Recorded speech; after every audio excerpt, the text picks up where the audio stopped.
अध्यात्म रस पिपासु सभी आत्मन साथियों को जय जिनेन्द्र नमस्कार। समय साल नाटक में 14 गुण स्थान का जो गिफ्ट हमें मिला है उसके अंतर्गत चर्चा चल रही है। छठे गुण स्थान सर्वरति गुण स्थान, जिसको प्रमत्त संयत भी कहते हैं, तो उस गुण स्थान में रहे हुए परिशहों की जिन कल्पी और स्थवित कल्पी जो मुनिराज होते हैं तो उनकी चर्या होती है। तो वो जिन कल्पी जो हैं सारे परिशहों को स्वेच्छा से समता भाव से सहते हैं। तो उसी परिचय के संदर्भ में बता रहे हैं कि कितने परिचय कौन से कर्म के उदय से आते हैं। तो ये बात चल रही है हमारी। तो अब बता रहे हैं कि वेदनीय कर्म के कारण से 11 परिचय होते हैं। कौन कौन से होते हैं 11 परिचय? ग्रीष्म में धूपथित, शीत में अकंप चित, भूखे धरे धीर, प्यासे नीर न चाहतू हैं। दंस मत्सक आदि सो न डरे, भूमि सैन करे, बध बंध बिथा में अडोल वे रहतू हैं। चरिया दुख भरे तिन, फांस सो न थर हरे, मल दूर गंध की गिलानी न गहतू हैं। रोगनी को न करे इलाज, ऐसे मुनि राज, वेदनी के उदय परि सह सहतू हैं। 11 परिचय वेदनीय कर्म के उदय से होते हैं। तो कौन कौन से हैं 11 परिचय? ग्रीष्म में धूप स्थित, गर्मियों के दिनों में वो धूप में खड़े रहते हैं, मतलब स्वेच्छा से। गर्मियों में धूप में स्थित माने खड़े रहना, धूप में स्थित रहते हैं। और सर्दी के दिनों में अकंपचित, तो गर्मी के दिनों में धूप में खड़े रहना उष्ण परिचय है, उष्ण परिचय से ये परिचय है। और शीत ऋतु में जाड़ों से नहीं डरते, सर्दी से नहीं डरते, ये शीत परिचय जय है उनकी, शीत परिचय को विजय करते हैं। भूखे धरे धीर, जब भूख लगती है तो उस भूख को मतलब बुभुक्षा परिचय है, जो भूख का परिचय होता है तो उसको भी भूख परिचय को भी सहन करते हैं समता भाव से। प्यासे नीर न चाहतू हैं, प्यास लगे तो पानी की इच्छा नहीं करते, उस परिचय को, उस कष्ट को स्वेच्छा से सहन करते हैं। दंस मशक आदि से न डरे, डांस और मच्छर ऐसा स्थान मिल जाए तो होता है। बारिश की ऋतु में कितने होते हैं डांस मच्छर, तो उनसे भी वो डरते नहीं हैं, उनसे मतलब घबराते नहीं हैं। और भूमि पे शयन करें, और भूमि पर ही उनका बिछोना रहता है, भूमि पर ही वो आराम करते हैं।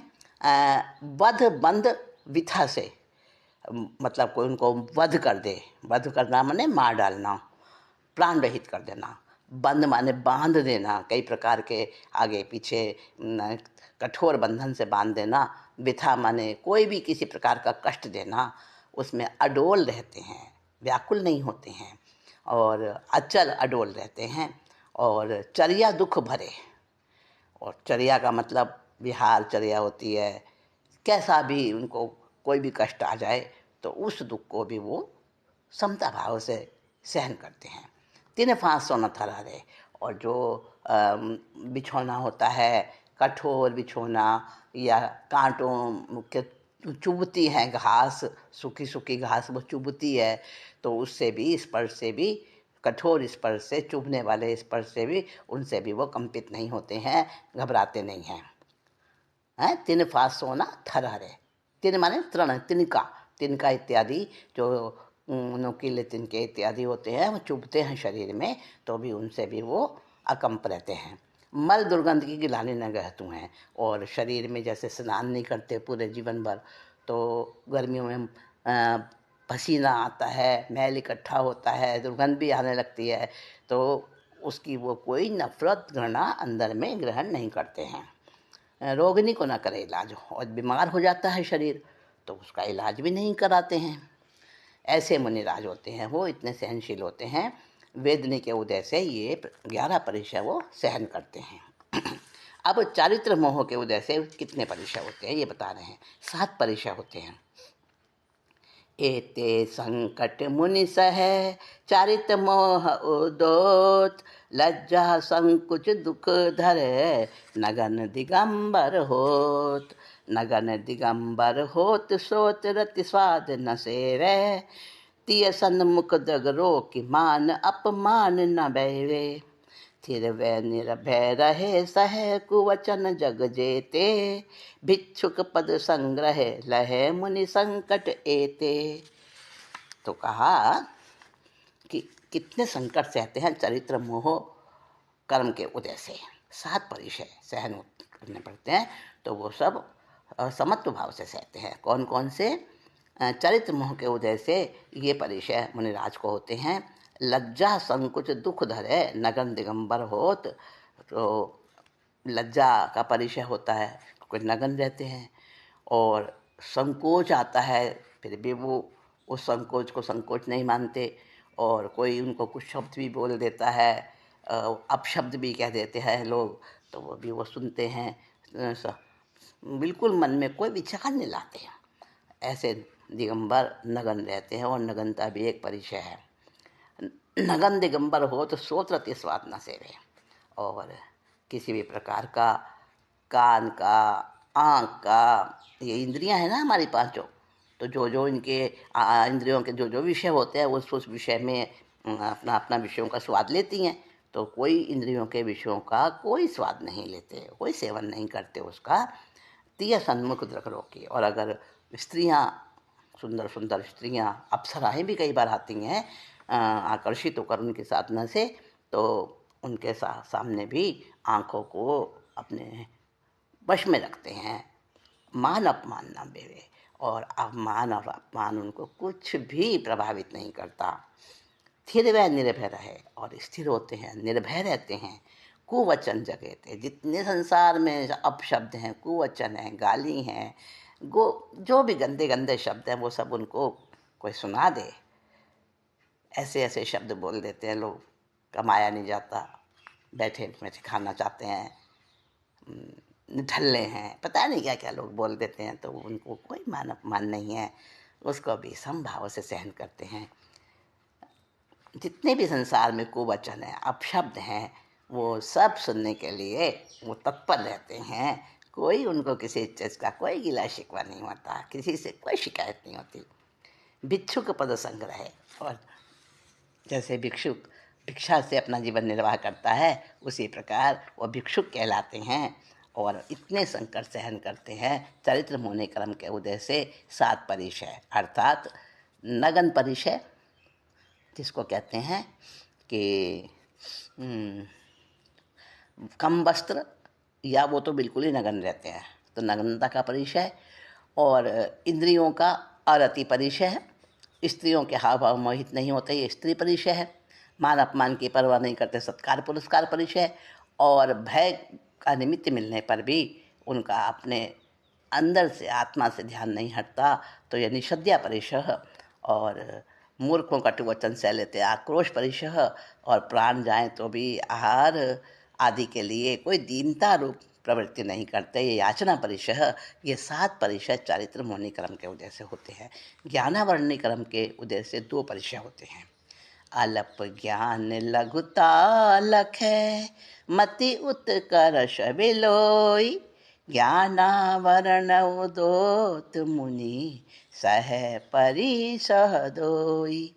2 परिचय होते हैं ज्ञानावरणी क्रम के उदय से।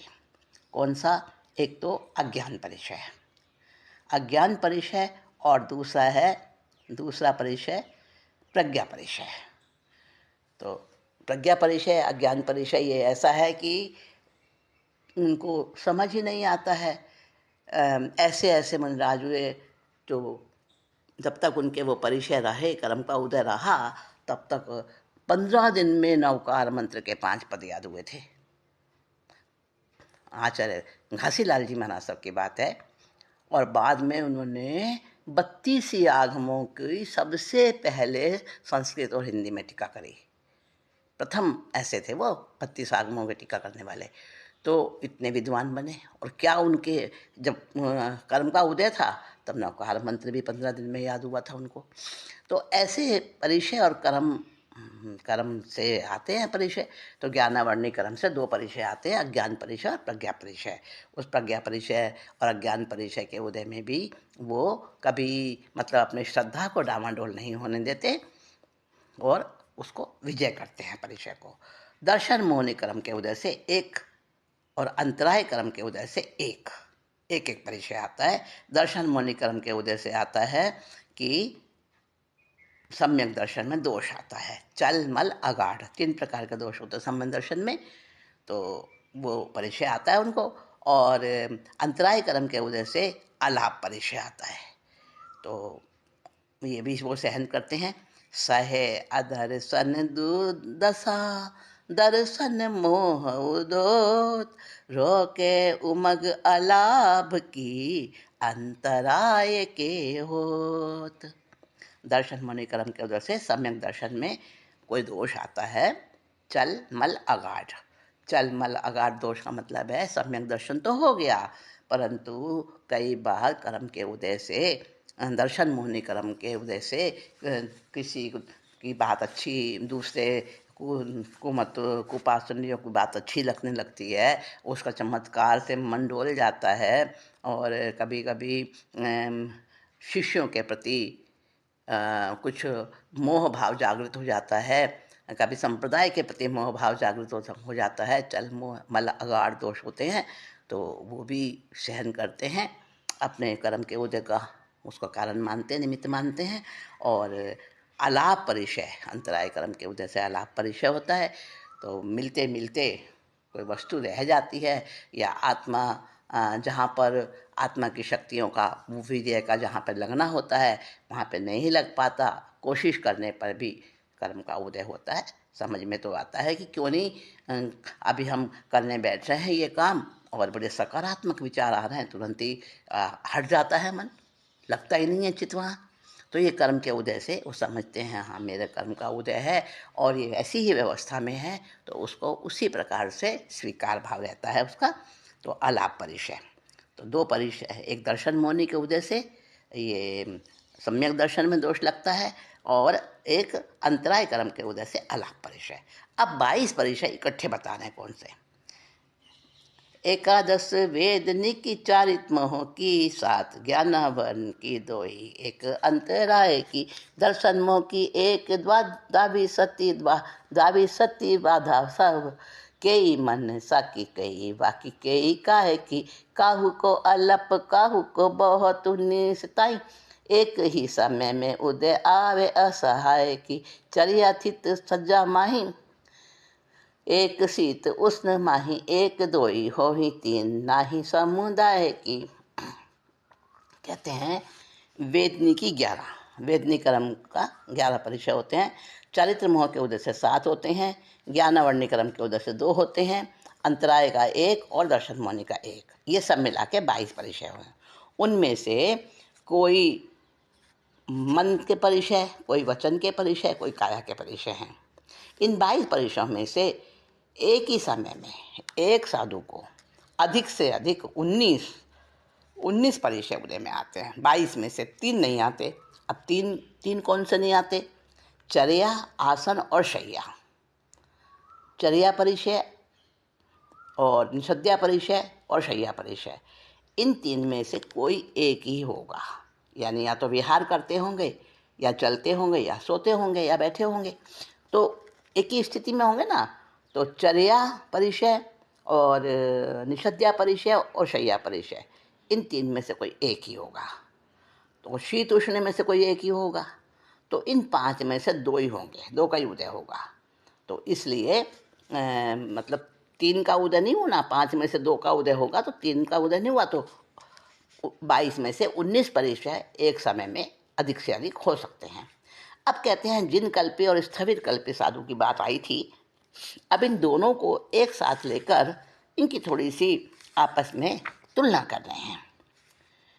नाना विधि संकट दशा सही साधे शिव पंथ, थविर कल्पि जिन कल्पि धर दो समनिर ग्रंथ, जो मुनि संगति में रहे स्थविर कल्पि सो जान, एकाकी जाकी दशा, सो जिन कल्प बखान। स्थविर कल्प और जिन कल्प दोनों को एक साथ में लेकर उनका दोनों का सामंजस्य और वो उनका स्वरूप बता रहे हैं। नाना विधि संकट दशा, सही साधे शिव पंथ। अब सबसे पहले स्थविर कल्प की और जिन कल्प की बता रहे हैं कि जिन कल्प और स्थविर कल्प दोनों प्रकार के साधु जो हैं एक जैसे ही निर्ग्रंथ होते हैं, एक ही इष्ट के धारक होते हैं, मोक्ष के ही कामी होते हैं, अनेक प्रकार के परिश्रमों को जीतते हैं, संभाव में स्थित रहते हैं और मोक्ष मार्ग की ही साधना करते हैं। फिर भी इनमें जो अंतर रहता है, मतलब नाना विधि संकट दशा, सहे साधे शिव पंथ। सब संकट सहते हैं, परिचय सहते हैं, जिन कल्पी भी स्थविर कल्पी भी। और स्थविर कल्पी और जिन कल्पी तो थोड़ा सा उनके साधना में थोड़ा अंतर है, बस समाचारी में अंतर है। और दोनों ही प्रकार के जो साधना पंथ हैं वो अपने एक ही इष्ट को, एक ही साध्य को लेकर, मोक्ष मार्ग को, सिद्धि पथ को लेकर उसी मंजिल को प्राप्त करने के लिए दोनों ही साधु निर्ग्रंथ बनते हैं। जो मुनि मतलब सबके साथ में रहते हैं, संगति में रहते हैं, वो स्थविर कल्प समझो, और जो अकेले अकेले विचरण करते हैं उनकी दशा जिन कल्पधारी कहलाते हैं। वो बस इतना ही फर्क होता है मुख्यतः उनमें। तो आगे बताते हैं। स्थविर कल्पिधर कछुक सरागी, जिन कल्पी महान वैरागी, इति प्रमत गुण थानक धरनी, पूरन भई जथारथ वरनी। कहा कि स्थविर कल्पी साधु कुछ थोड़ा बहुत अल्पराग होता है उनके अंदर, कछुक सरागी, और जिनकल्पी महान वैरागी। जिनकल्पी में उतना भी राग नहीं होता, यानी वो बहुत कठोर होते हैं अपने शरीर के प्रति भी, शरीर का भी मोह और राग बिल्कुल नहीं होता उनके अंदर, वैसा ही उनका अभ्यास बन जाता है। तो बस इतना थोड़ा सा अंतर होता है। इति प्रमत्त गुण स्थानक धरनी, प्रमत्त गुण स्थानक जो है, प्रमत्त गुण स्थान यानी छठा गुण स्थान जो साधु का है, तो सर्वविरति भी कहते हैं इसको। तो उसमें इस प्रकार की सारा जो इसका स्वरूप है वो कुछ संक्षेप में यथारथ वर्णनी, जैसा जैसा आगम में आया उसके अनुसार संक्षेप में बताया है यहाँ पर। अब कहते हैं छठा गुण स्थान के बाद अब नंबर आता है सातवीं सीढ़ी का, सातवें गुण स्थान का, जिसका नाम है अप्रमत्त गुण स्थान, अप्रमत्त साधु गुण स्थान। अब वर्ण सप्तम विश्रामा, अपरमत गुण थानक नामा, जहाँ प्रमाद क्रिया विधि नासे, धर्म ध्यान स्थिरता पर गासे। अब सातवें गुण स्थान का वर्णन करते हैं। तो सातवां गुण स्थान जो है, जिसका नाम है अपरमत्त गुण थानक नामा, जिसका नाम है अप्रमत्त गुण स्थान, जैसा कि नाम से ही प्रकट हो रहा है, अप्रमत्त, जहाँ प्रमाद नाम मात्र को भी नहीं रहता, प्रमाद क्रिया विधि नाश है, सारा प्रमाद नष्ट हो जाता है, धर्म ध्यान स्थिरता परगास है, और धर्म ध्यान में पूरी तरह से स्वरूप की स्थिरता हो जाती है, वो अप्रमत्त संयत गुण स्थान होता है। प्रथम करन चारित्र को, जासु अंत पद होई, जहाँ आहार विहार नहीं, अपरमत है सोई। प्रथम करण चारित्र को, जिस गुण स्थान के अंत तक चारित्र मोह के उपशम और क्षय का कारण अधः प्रवृत्तिकरण चालित रहता है, जिसको यथा प्रवृत्तिकरण भी कहते हैं। तो यथा प्रवृत्तिकरण चालित रहता है वहाँ, और आहार विहार नहीं रहता, वह अप्रमत्त गुण स्थान है। नहीं समझे होंगे, और स्पष्ट करते हैं। सातवें गुण स्थान के दो भेद हैं। देखो, पहला स्वस्थान और दूसरा सातिशय। सो अब तक जो छठे से सातवें और सातवें से छठे, इनमें बार बार आवागमन करता रहता है, चढ़ना उतरना सातवें से छठे में, छठे से सातवें में। तो तब तक तो स्वस्थान गुण स्थान रहता है।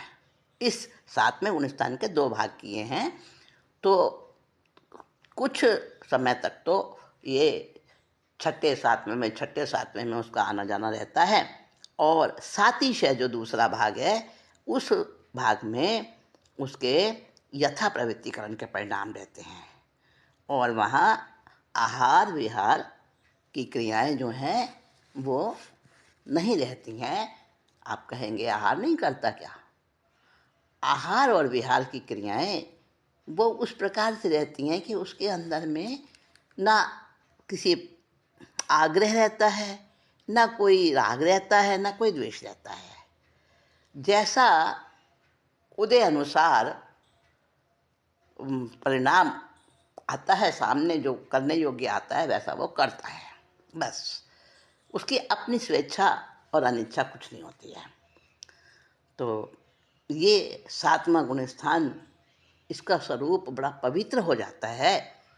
तो आत्मा की दशा उच्च से उच्च बढ़ती जाती है, और उसके बाद में अब आठवां गुण स्थान बता रहे हैं। 14 गुण स्थान तक का वर्णन आएगा।